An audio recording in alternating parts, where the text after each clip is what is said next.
Hello, मैं doctor M L Verma, professor physics, government DB girls PG college Raipur Chhattisgarh. आज मैं आप लोगों के सामने सेमेस्टर 2 पेपर 3 में यूनिट 2 है, उसके टॉपिक है यूनिपोलर डिवाइसेस।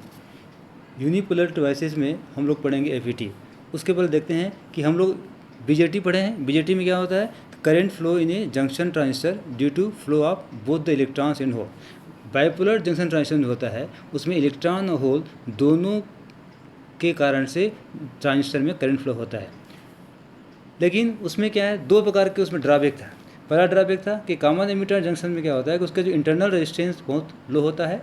दूसरा, आउटपुट में नॉइज़ बहुत हाई होता है। इस कारण से दो ड्रॉबैक है, उसको पूरा करने के लिए फील्ड इफेक्ट ट्रांजिस्टर बनाया गया है। फील्ड इफेक्ट ट्रांजिस्टर जो होता है वह यूनिपोलर जंक्शन होता है, उसमें केवल एक पोल भाग लेता है, one type of charge carrier, either electron और होल।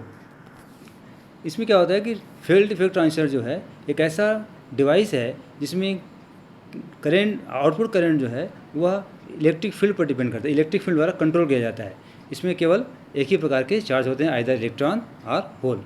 यदि इसका हम जो है देखें तो फील्ड इफेक्ट ट्रांजिस्टर दो प्रकार के होते हैं। पहला इसको बोलते हैं JFET junction field effect transistor. दूसरा होता है MOSFET metal oxide semiconductor field effect transistor. हम यहाँ पर जो है केवल JFET पढ़ेंगे, इसको हम लोग शॉर्ट में बोलते हैं FET। JFET जो है दो प्रकार के होते हैं, एक पहला है N चैनल JFET, दूसरा है P चैनल JFET। यदि आप इसके कंस्ट्रक्शन को देखें तो यहाँ पर जो है N चैनल के लिए दिखाया गया है। एन चैनल में क्या होता है कि एक एन प्रकार का सेमीकंडक्टर का एक अपन पत्थीन राड लेते हैं। उस राड के जो ठीक जो सेंटर यहाँ पे दिया है उसमें उसके दोनों अपोजिट जो फेस है उसमें प्री प्रकार के सेमीकंडक्टर की दो संधि बनाते हैं, जंक्शन बन जाता है और दोनों जंक्शन जो है आपस में अंदर से जुड़े होते हैं और उसको हम एक पॉइंट देते हैं, इसको बोलते हैं G, जिसको हम लोग बोलते हैं गेट। और इसके दोनों तरफ जो है बीच में एक चैनल होता है जिसमें से इलेक्ट्रॉन जो है वह एक सिरे से दूसरे सिरे में जाता है। एक सिरे को हम लोग यहाँ पर नाम देते हैं सोर्स और सेकंड सिरे को बोलते हैं ड्रेन। और इलेक्ट्रॉन जो है इसी सोर्स से ड्रेन के बीच जो है आरोपित जो पोटेंशियल होता है उसके अनुसार जो है वह चैनल में गति करता है। इसकी जस्ट जंक्शन यहाँ पर दिया गया है, पी और जंक्शन यहाँ पर दो बनता है, एक चैनल दिखाया गया है, ड्रेन, सोर्स और गेट दिखाया गया है।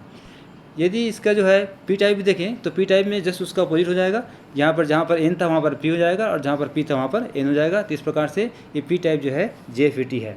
यदि इसका जो है अपन ऑपरेशन देखें तो JFET के ऑपरेशन के लिए यहाँ पर जो है हम लोग एन चैनल JFET लेते हैं। एन चैनल JFET में यहाँ पर दो पोटेंशियल है, एक VGS है, दूसरा जो है VDS है। VGS को हम जोड़ देते हैं यहाँ पर X बैटरी से और VDS को जोड़ देते हैं बैटरी Y से। दो बैटरी यहाँ पर लगा हुआ है, दोनों बैटरी से जोड़ देते हैं। अब यहाँ पर जो है शुरू में क्या होता है कि गेट स्रोत और ड्रेन स्रोत दोनों के पोटेंशियल जो है 0 होता है। तो यहाँ पर जो जंक्शन होता है, यहाँ पर जो जंक्शन है, यहाँ पर जो है ये जंक्शन यहाँ पर बन जाता है। जंक्शन की जो लेयर है वो बढ़ जाता है। यहाँ पर दिखाया गया है किस प्रकार से डिप्लेशन लेयर बन जाता है। अब डिप्लेशन बनने के बाद यदि यहाँ पर जो है चैनल से इलेक्ट्रॉन जो फ्लो होता है सोर्स से ड्रेन की ओर, ये डिपेंड करता है कि यहाँ पर जो डिप्लेशन लेयर की चौड़ाई कितनी है। यदि डिप्लेशन लेयर जो है चौड़ा हो जाएगा तो चौड़ा होने पर क्या होगा, जो चैनल की जो विड्थ है वो कम हो जाएगी। तो करंट जब यहाँ पर इलेक्ट्रॉन या होल कम मात्रा में जाएगा ऊपर को तो उससे जो है धारा का मान जो है करंट जो है कम हो जाएगा। इस मतलब ये हुआ कि करंट जो है उसको यहाँ पर ये डिप्लेशन लेयर कंट्रोल करता है और डिप्लेशन लेयर कंट्रोल होता है यहाँ पर गेट और सोर्स के बीच लगाए गए पोटेंशियल से। यदि यहाँ पर पोटेंशियल जो है बहुत निगेटिव होता है, रिवर्स बायस में लगाए जाते हैं और कम लगाया जाता है तो डिप्लेशन लेयर चौड़ाई बढ़ जाएगी, जिससे कि डिप्लेशन लेयर चौड़ाई बढ़ जाएगी और चैनल की चौड़ाई जो है घट जाएगी। इसके अपोजिट यदि जो है हम जो पोटेंशियल यहाँ पर जो VGS ग्राफ है, VGS जो बैटरी है उसके पोटेंशियल को यदि हम जो है और कम करें तो यहाँ पर जो है ये जो है उससे उल्टा हो जाता है। इस प्रकार से यहाँ पर जो है ड्रेन और सोर्स के बीच में जो है चैनल के थ्रू जो है इलेक्ट्रॉन का फ्लो होता है। इसी प्रकार जो है पी टाइप यदि हम लेंगे तो उसमें जो है होल का होगा।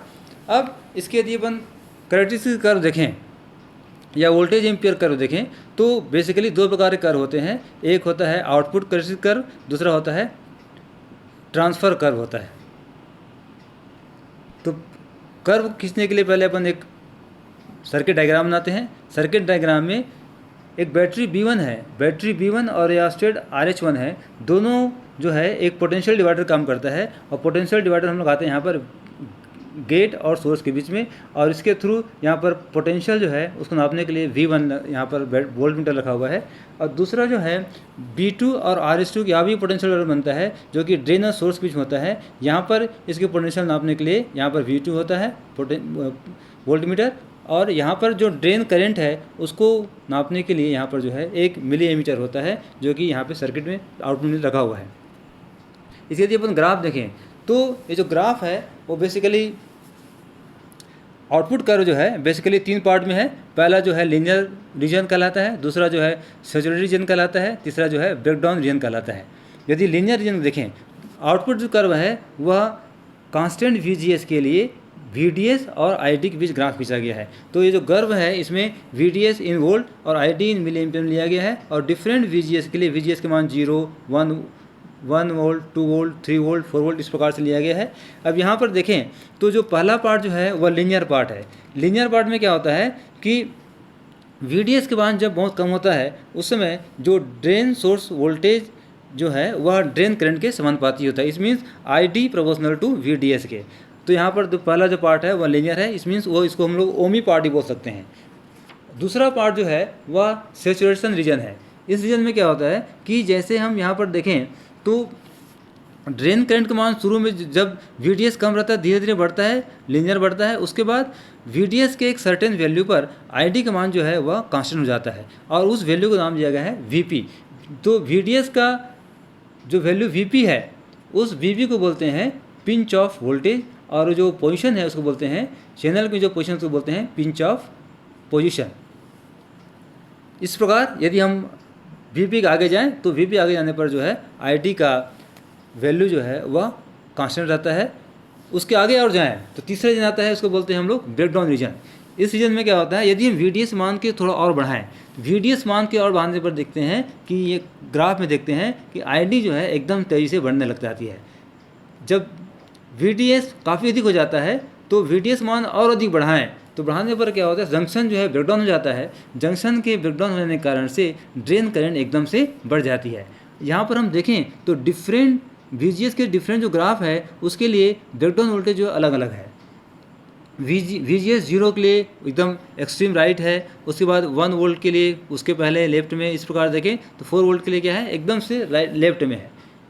जिसका मतलब ये हुआ कि गेट सोर्स के बीच यदि रिवर्स पोटेंशियल बढ़ता है तो ब्रेकडाउन वोल्टेज का मान जो है घटता जाता है। इस प्रकार से दूसरा ग्राफ हुआ। तीसरा ग्राफ जो है ये ट्रांसफ़र कर्व है। ये ट्रांसफ़र कर्व जो है वह खींचा गया है VGS versus ID saturation. ID saturation जो है, हम ऊपर के जो पहला ग्राफ है आउटपुट कर्व है, तो आउटपुट कर्व के डिफरेंट VGS वैल्यू के लिए ID के सैचुरेटेड वैल्यू वन ज्ञात कर लेते हैं पहले। उस ज्ञात करने के बाद जो है IDS सैचुरेशन और VGS के बीच में ग्राफ खींचते हैं, और ये जो ग्राफ है इसको बोलते हैं हम लोग अन्योन्य अभिलाक्षणिक वक्र, इसे उसी को बोलते हैं ट्रांसफ़र कैरेक्टरिस्टिक कर्व।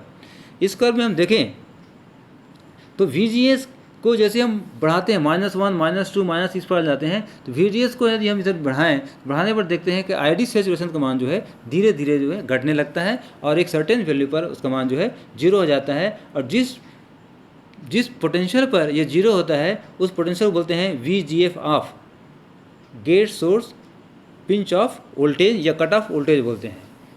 इस प्रकार से ये जो है उसका कर्व है। Thank you.